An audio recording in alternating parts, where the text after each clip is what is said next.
Yeah, so I think he's first off a really good prospect. I want to be really clear on that. It's not just the 1 year of dominant tape and great athleticism, but what's unconventional with him is that for a tackle, actually for an offensive lineman, he would have second percentile height, but first percentile weight. So he is very compact. He is a shorter tackle with, he meets the threshold 33.5-inch arms. That's usually the minimum that a team wants to tackle, especially when you're that explosive in your lower half. It often makes up for it where you're not oversetting and allowing guys to cross your face inside. 332 pounds is a lot of weight. And that's why, you saw the clip I posted. Like when his fire is burning, that Oklahoma game, I don't know what somebody said to him in the tunnel before the game, but he came out and just gave it to them snap after snap with violence. And that's what you really love to see. So he has an unconventional build as a tackle, but you're talking about a borderline elite athlete for the position with the required,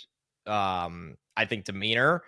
Where I've often said on this show, I think since I've been doing this, Sewell is the best that I've ever watched in terms of ranking and highest. And like that class, 2021 was so insanely good as a draft class.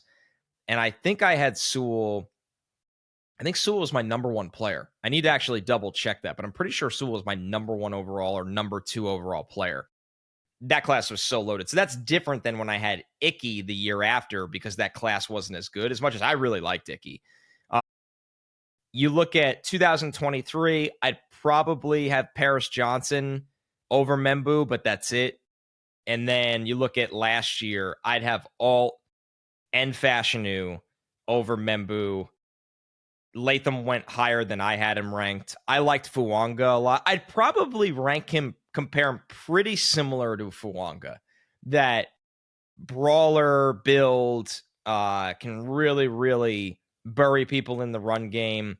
Some not questions in pass pro, but things they're growing in pass pro. I thought Fuanga at time didn't have to play with the fastest feet. That's not my concern with Membou. Membou gives up for 332 pounds. Guys do convert speed to power against him, which is something that he'll have to play with more strength from his base to adjust to.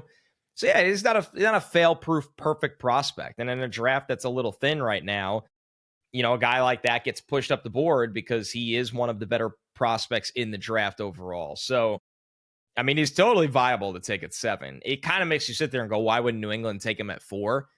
Yeah. And New England's in a really weird spot. The what I heard with them most recently was that I think this is a no duh. The second part gets a little more interesting, I promise.